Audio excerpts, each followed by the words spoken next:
My husband's girl best friend told me he's only with me because she was married. So, I shattered her delusions and showed her exactly why he chose me to be his wife. My husband's best friend, Alaya, pulled me aside at our housewarming party and destroyed my entire marriage with one conversation. Drop a comment and let me know where you're listening from and what time it is for you right now. I'd love to know who's part of our community. 20 minutes before that conversation, my house was alive. The smell of cedar smoke drifted from the fire pit, mixing with the expensive cologne of tech consultants and the floral perfume of my husband's clients. The string lights I'd hung myself, one by one, cast a warm, amber glow over the quartz island I'd paid for. This was supposed to be a housewarming party, but it felt more like a coronation. I watched Ethan by the fire. He was laughing, his head thrown back, looking every bit the successful tech consultant he wanted the world to see. And clinging to his arm like ivy on a trellis was Alaya. She wasn't just standing next to him. She was physically woven into his space. Her hand rested on his chest, her fingers adjusting his collar. Her body turned entirely toward him as if I didn't exist. As if the 40 other people in my backyard were invisible. From across the patio, I saw Barbara, Ethan's mother. She was beaming. Not at me, the woman who had just spent $150,000 renovating her son's bachelor pad into a home. No, she was beaming at Alaya. It was a look of pure adoration, the kind of look a mother gives a daughter-in-law she actually respects. I felt the familiar knot tightening in my stomach, the one I'd been ignoring for 7 years. It wasn't jealousy. Jealousy is hot and messy. This was colder. This was clarity. For 7 years, I had been the silent architect of Ethan's life. I built the foundations, I managed the finances, I smoothed over the rough edges. And Alaya was the decoration. She was the fun, the excitement, the intensity. I told myself it was fine. I told myself that marriage was about partnership, not passion. I told myself that Ethan needed a friend who understood his history. But standing there, holding a glass of champagne that suddenly felt like lead, I realized something. I hadn't been patient. I had been desensitized. It's like the boiling frog. You don't notice the water getting hot until it's scalding your skin. For years, I accepted the late-night texts because they were just friends. I accepted the Sunday dinners where she sat at the head of the table because she was family. I accepted the way she dismissed my career as a landscape architect because she was in PR and understood people. I had normalized disrespect.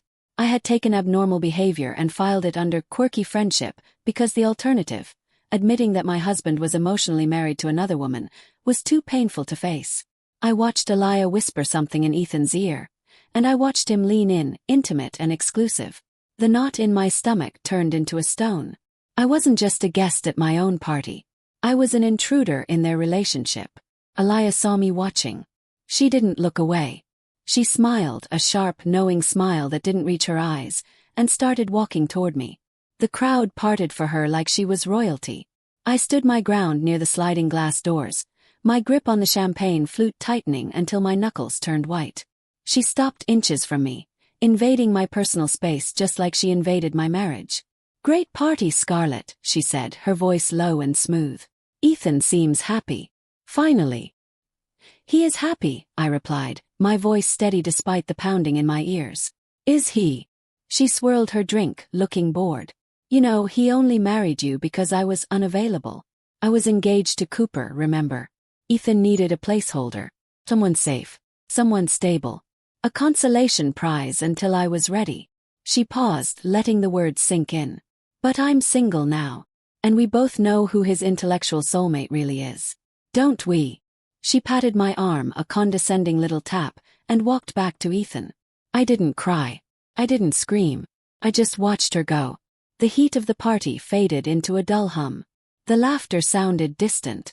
I looked at the house I had paid for, the life I had built, and I realized it was all a facade.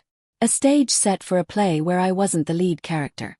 I was just the financing. I walked back inside, placed my glass on the counter, and looked at my reflection in the hallway mirror. The woman staring back wasn't sad. She was awake.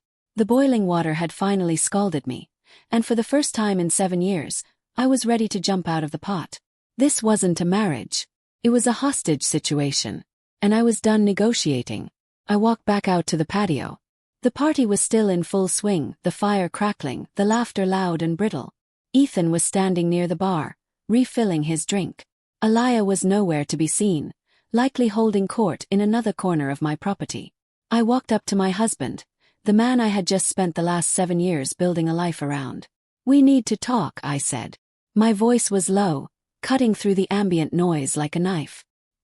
He looked at me, his eyes glazed with that comfortable party host shine. "Not now, Scarlett. Can't it wait? Everyone's having a good time." "Aliyah just told me I was a consolation prize," I said. "She said you only married me because she was engaged to Cooper. She called me a placeholder." I waited for the outrage. I waited for him to drop his glass, to storm off and find her, to demand she leave our house. I waited for the defense a wife deserves. Instead he sighed. A heavy, put-upon sigh that smelled of bourbon and annoyance. "Babe, you know how she gets when she drinks. She's just intense. She doesn't mean it like that. She's grieving her breakup. She called me a placeholder, Ethan. She's dramatic. You know that. Don't be insecure," he said, reaching out to touch my arm. I stepped back. "She's my best friend. She's hurting. Cut her some slack." "She's not hurting," I said. "She's marking her territory." "Oh, for God's sake," a voice said from behind me. It was Barbara. She was holding a plate of appetizers I had paid for, looking at me with undisguised irritation. "Scarlett, are you really going to ruin the vibe? This is a celebration. Aliyah is family. You need to stop being so sensitive and controlling. It's unbecoming." I looked from my husband to his mother. The dynamic was suddenly crystal clear. I wasn't a partner here. I was the staff.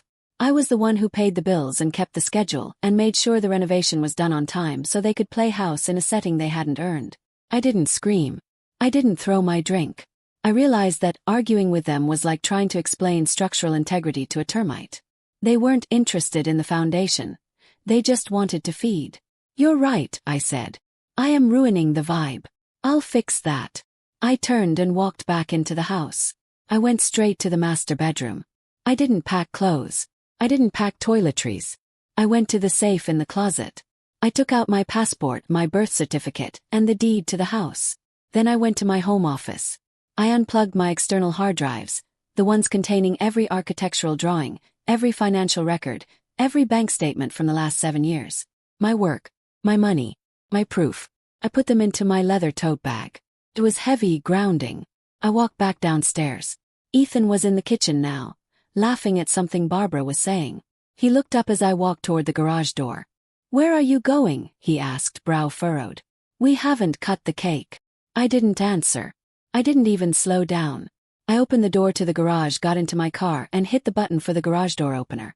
As the door rose, revealing the cool night air, I felt the first real breath enter my lungs in years.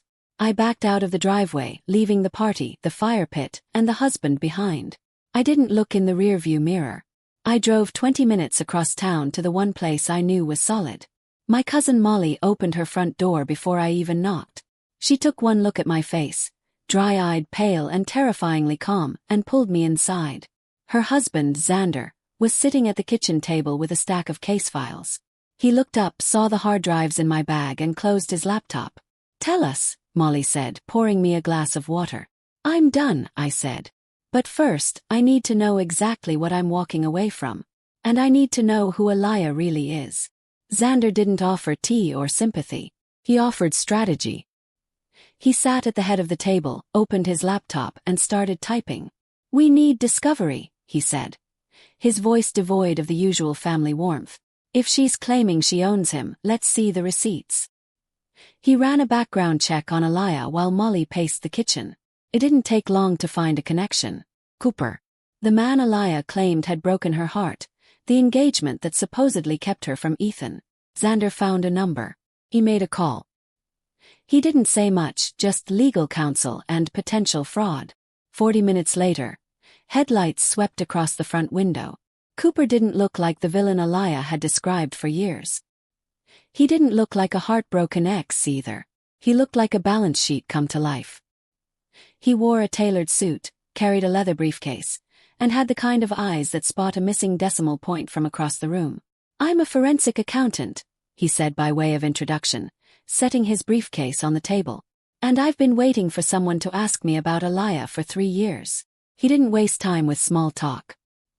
He opened the briefcase and pulled out a file thick enough to thump against the wood. Alaya has a pattern, he said. She doesn't have relationships. She has investments. And when an investment doesn't pay out, she liquidates it. He slid a bank statement across the table. Item 1, he said. 3 years ago, just before we broke up, I found this. A wire transfer from Ethan's account to hers. $20,000. I stared at the numbers. The date lined up perfectly with the time Ethan had told me he'd made a bad stock trade and lost a chunk of savings. I had covered the loss with my bonus that year. She told him it was for emergency medical bills, Cooper said. It wasn't. It was a down payment on a condo she bought in her name only. She never repaid a cent. She didn't borrow from him, Scarlett. She harvested him. My hands were cold, but my mind was racing. Ethan hadn't just been emotionally supportive. He had been financially strip-mined. But Cooper wasn't done. That's the petty cash, he said. This is the real asset.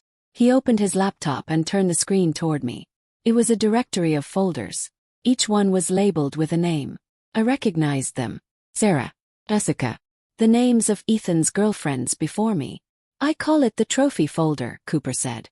When I audited her cloud storage during our breakup, I found this. Alaya didn't wait for Ethan to be single. She curated his availability. He clicked on the folder labeled Sarah. Inside were logs of hacked emails, screenshots of fabricated text messages, and digital receipts for burner phones. She hacked their accounts, Cooper explained, his voice clinical. She planted evidence of cheating. She sent fake breakup texts from their numbers. She gaslit these women into leaving him, and then she was there to catch him when he fell. She isolated the asset so she could control the market. I looked at the screen, the blue glow illuminating the kitchen. I felt a chill that had nothing to do with the air conditioning. My marriage wasn't a love story. It wasn't even a tragedy. It was a long con. Alaya hadn't stepped back because she respected us. She had stepped back because I was the one variable she hadn't figured out how to delete yet. She keeps everything, Cooper said. To her, these aren't crimes. They're trophies. He gave me a flash drive. Loans, hacks, timeline, everything. At dawn I drove home. The security cameras watched like witnesses. Inside, the party debris was gone. Ethan nursed coffee at the island. Barbara scrolled beside him, smug. Hope you're done with your tantrum, Ethan said. Alaya was worried you'd gone unstable, Barbara added. I set my bag on the quartz and laid out folders. The cost of doing business with Alaya, I said, sliding over the transfer he'd blamed on a crash. The market didn't crash, Ethan. You bought her a condo. His face drained. It was a loan. 3 years, not a cent repaid. And I worked overtime to cover it. Barbara scoffed. Friends help friends. Next I pushed the trophy folder across. Hacked emails, burner texts, timestamps. And this is how she kept you single. Ethan read, hands shaking. Breakups and cheating proof. He'd believed were fabricated and traced to Alaya. She caused it to isolate you, I said. Barbara grabbed the pages. Anyone can fake logs. I placed one last printout down. Alaya texting a friend. The mother is the easiest mark. Useful idiot. Barbara's smugness collapsed. That's what she calls you, I said. A tool. I want you both out. Scarlett, I didn't know, Ethan said. You let her in. Ignorance is negligence. The doorbell buzzed, long and urgent. Open it. Ethan opened the door and held the frame. Alaya stood there in an oversized sweater, eyes wet. Ethan, thank God. Scarlett's jealous again. Stop, he said. I saw the folder. She recalibrated, laughing softly. Fake receipts. She's isolating you. You hacked Sarah's email, Ethan shot back. You sent Jessica the breakup text. You took 20 grand for a condo. I did it for us, she snapped. They were wrong for you. You made me miserable, he said. You held me while you held the knife. She surged closer. You're mine. I'm a line item, he said, peeling her hand off. And I'm liquidating. Barbara, tell him. Barbara stared at the printout. Get out. Alaya turned on me, hand lifting. Smile, I said, pointing to the blinking camera. Sirens rose outside. Red and blue light flooded the room. Xander called 10 minutes ago, I said. Cyberstalking, wire fraud, harassment. Cooper sent the forensics this morning. They were waiting for you. Officers escorted her out, screaming to no audience. Barbara slipped away. Later, Ethan stood across the island. I'm sorry. It doesn't fix it. What do I do? Therapy. And you leave my house. Earn your way back. He packed that night. 6 months later, I was in the garden, planting rosemary. The house felt like mine again. Ethan lived downtown in therapy, paying me back slowly. We met for quiet Sunday dinners, rebuilding on truth. Aliyah faced felonies. I didn't need to watch. My revenge was this peace. Real love protects your sanctuary. It doesn't demand you sacrifice it.